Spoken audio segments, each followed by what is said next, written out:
कैसे हैं आप लोग? I hope all are doing fine and well with their practices. Today I am going to discuss about a very interesting concept, that is the allopathic pharmacology. I have seen multiple videos, multiple books and everything, but they are in too depth. We doesn't need to learn so much thing in so depth. We are not going to as practice such drugs. We just want a basic information about them. That's why I'm creating this series. Hope you all like this series and understand this series. If you have any suggestions or recommendation for this series, kindly drop in the comment section. I will surely like to improvise this section.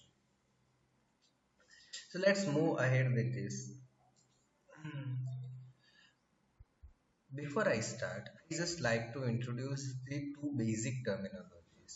दो ऐसे शब्द हैं जिन्हें allopathy के सारे drugs को अपने अंदर समा के रखा हुआ है. First is pharmacology, the basic science of each and every drug. There are multiple drugs, but we are more interested in the thing pharmacodynamics, that what the drug is doing with our bodies. So our major area of concern is pharmacodynamics. So make sure that you are clear with these two words. Second thing, I just want to clear this thing for many of the UG students that they are not aware about such thing, as they have not visited any hospitals or might be not aware with the day-to-day practices of the general physicians. First thing, जो भी दवाई आपको market में दिख रही है वो base होगी, रुकिए,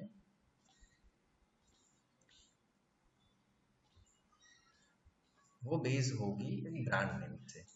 means Dolo 650 is actually not the compound, it is a brand name. किसी एक ब्रांड ने उसे बनाया है और उसने उस कंपाउंड के नाम को नहीं यूज किया, उसने खुद का एक नाम दिया और जो मार्केट में यूज होता है. मतलब आपका लोकल फार्मासिस्ट जिस नाम से आपको दवाई दे रहा है वो उस दवा का जेन्युइन नेम नहीं है, उसका केमिकल नेम कुछ और है, जेनेरिक या नॉन प्रोप्राइटरी नेम कुछ और है, आप सिर्फ ब्रांड नेम यूज कर रहे हो. और ये प्रैक्टिस करना इंडिया में इथिकल नहीं माना जाता. गवर्नमेंट ऑफ इंडिया और मेडिकल काउंसिल ऑफ इंडिया भी इसे सपोर्ट नहीं करते. आइडियली एक डॉक्टर को जो प्रैक्टिस करनी चाहिए और जो नेम यूज करने चाहिए वो है नॉन प्रोप्राइटरी नेम. जैसे कि लिग्नोकेन लिखा तो that is a generic name, वो किसी भी ब्रांड में अवेलेबल हो, doctor is prescribing lignocaine to treat the patient. इस तरह ये ब्रांड नेम है, ये इसीलिए बनाया गया है कि डॉक्टर्स कोई एक फार्मेसी को प्रमोट कर रहे हैं, उन्हें सपोर्ट कर रहे हैं और दूसरे फार्मेसिस्ट के ड्रग्स को नहीं बताना चाहते. That's why in India there is a huge movement going to use a generic name. But ये generic name भी उस कंपाउंड का रियल नेम नहीं है. उसका रियल नेम जो है that is the chemical name which is this. But इतना बड़ा नेम है तो कोई भी फार्मासिस्ट या कोई डॉक्टर इससे अपने प्रिस्क्रिप्शन में नहीं लिखेगा. Multiple time there are such situations जहां हमें दो कंपाउंड्स को मिक्स करके एक पेशेंट को देना होता है. उस कंडीशंस में केमिकल नेम लिखना बहुत हैप्टिक है. बस इनके छोटे से मिसस्पेल की वजह से आइसोप्रोपाइल और आइसोप्रोपेन लिखने की गलती की वजह से भी पूरा ड्रग का कंपाउंड चेंज हो सकता है. दैट्स व्हाई हमारा बेस्ट प्रेफरेंस मेथड ये रहता है कि हम कोई नॉन प्रोप्राइटरी नेम यूज करें. इसीलिए हमारे आगे जितने भी होंगे एक्सप्लेनेटरी वीडियोस उसमें हमारा टाइम नॉन प्रोप्राइटरी नेम्स से ही यूज करना होगा, which is also known as generic names. हम जेनेरिक नेम्स से ही सारे ड्रग्स को समझेंगे and which is the best way. आप उसके बाद मार्केट में जाएंगे और अगर आपको कोई ड्रग दिख रहा है तो उसे जस्ट टर्न अराउंड करेंगे, जो भी ब्रांड नेम होगा पर उसने अपने इंग्रेडिएंट्स में वो कंपाउंड के बारे में जेनेरिक इंफॉर्मेशन जरूर से लिखी होगी, which will be much easier for understanding. Hope आप इस चीज से क्लियर होंगे कि मार्केट में मिलने वाली दवाई का जो नाम है वो उसका ब्रांड नेम होगा. आपको उसके जेनेरिक या नॉन प्रोप्राइटरी नेम को पहले समझना होगा और फिर उसे यूटिलाइजेशन में लेना होगा. सेकंड थिंग, इसके लिए मुझे बहुत अच्छी एक वेबसाइट लगती है, that is by Tata group, that is 1mg. ये ग्रुप ये जो वेबसाइट है उसकी एक ही खासियत मुझे बहुत अच्छी लगती है, किसी भी ड्रग का आप सर्च करो, उसने उसके कंटेंट में इसका जेनेरिक नेम लिखा हुआ है, so which is openly available and for free, सब बेसिकली उसकी हेल्प से बहुत अच्छे से समझ पाओगे। ठीक है, लेट्स मूव हेड।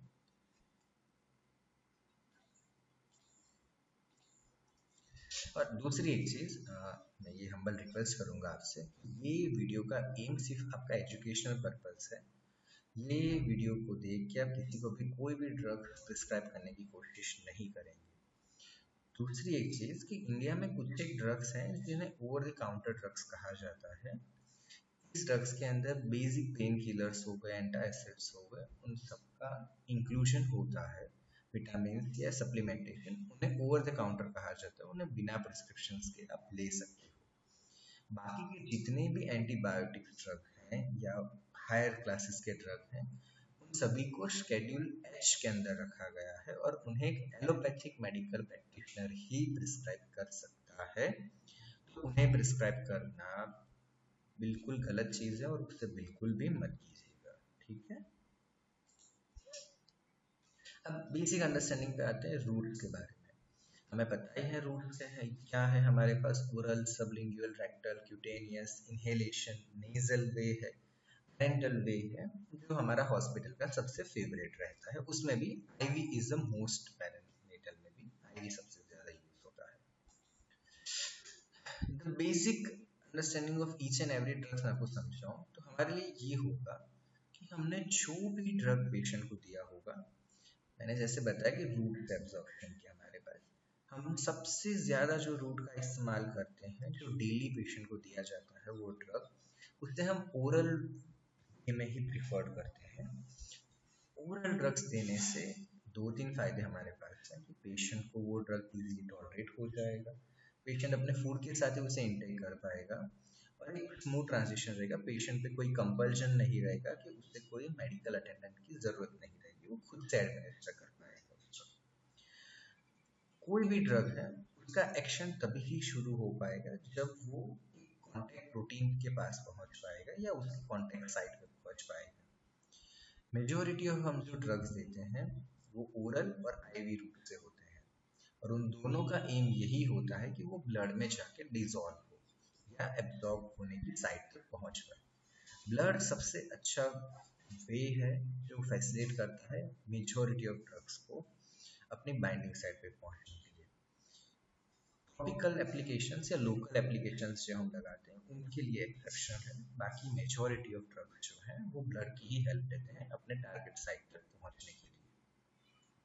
बिल्कुल सिंपल सा एक्शन है, ब्लड में जाएंगे, ब्लड से वो अपनी साइट ऑफ एक्शन तक पहुंचेंगे, वहाँ उन्हें जो भी कंपाउंड के साथ एक्शन करना होगा वो एक्शंस करेंगे, वो अपना एक्शन खत्म करेंगे, वापिस आ जाएंगे। कुछ एक अगर ड्रग एक्स्ट्रा रहा वो टिश्यू में स्टोर हो जाएगा, वो वापस से अपना एक्शन करेगा एक्शन खत्म होने के बाद, और वो अपना पूरा एक्शन का टाइम कंस्टेंटली करता रहेगा जब तक वो ड्रग कंप्लीटली डिजॉल्व खत्म नहीं हो जाता। ड्रग खत्म होने के बाद वो मेटाबोलाइट हो जाता है। मेटाबोलाइट होने के तीन सबसे मेजर वे है। पहला हमारा लीवर है जो उसे बाइल के फॉर्म में करके एक्सक्रीटा से बाहर कर देता है। दूसरा वे है यूरिन फॉर्मेशन का, किडनी मेटाबोलाइट करके उसे बाहर कर देती है। तीसरा वे है हमारा स्वेट का, स्वेट की मदद से बाहर हो जाता है। सलाइवा है पर बहुत मिनिमल अमाउंट में बहुत सारे ड्रग्स का करता है, बट सलाइवा को एक्सक्रीशन ना माना, क्योंकि सलाइवा बहुत सारी बार री एब्जॉर्ब हो जाता है, क्योंकि सलाइवा हमको डाइजेस्टिव ट्रैक्ट में रिलीज कर देते हैं उसकी वजह से। बेसिक अंडरस्टैंडिंग ऑफ फार्माकोकाइनेटिक्स से ये समझ लीजिए, इस तरह से हम आगे के ड्रग्स को यूज करेंगे, उसके बेसिस से आपका फार्माकोकाइनेटिक साइकिल्स बेटर डेवलप हो जाएगा। एक और चीज़, ये एब्जॉर्प्शन के बारे में मैं आपको बताना चाहता हूँ कि एब्जॉर्प्शन जो होते हैं उनमें बहुत सारे फैक्टर्स प्ले करते हैं। पहला तो हो गया कि उसका कॉन्सेंट्रेशन क्या है। आप देखा होगा कि हर एक ड्रग के पीछे कॉन्सेंट्रेशन लिखा होता है, वो कॉन्सेंट्रेशन भी हमने प्री डिफाइन किया हुआ है कि कॉन्सेंट्रेशन क्या है उसका, उसकी सॉल्यूबिलिटी कितनी रहेगी ब्लड में, वो हो सकता है कि उसे जिस साइड पे जाना है उसका एरिया कितना है, उसकी एब्जॉर्बिंग एबिलिटी कितनी है, कौन सा रूट यूज किया है। अब सभी को पता है कि ओरल से अगर देंगे तो हो सकता है कि उसका कुछ एक पोर्शन डाइजेस्टिव जूस की वजह से इफेक्ट होगा, कुछ एक एक्सक्रीटा में पहले ही डिजोल्व होकर बाहर निकल जाएगा, टारगेट साइट पर कम पहुंचेगा। वेरएज आईवी से हुआ होगा तो उसे उन सारे बैरियर्स को क्रॉस करने का डायरेक्ट ऑप्शन मिल जाएगा। I will be more preferred, oral will be less beneficial to patient. इसके अलावा भी there are different other factors, जैसे हमें पता है कि ब्लड ब्रेन बैरियर होता है, सारे प्रोटीन सीएफएस तक नहीं पहुंच पाते। प्लेसेंटा बैरियर भी इस तरह से काम करता है। तो कुछ एक ड्रग्स के लिए हमने स्पेसिफिकली टारगेट साइट्स डिसाइड की हुई है, उनके बारे में भी हम आगे समझेंगे किस तरह से ये ब्लड ब्रेन बैरियर को क्रॉस करते हैं और किस तरह से हम ब्रेन में भी हमारे ड्रग्स को डिलीवर करा पाते हैं।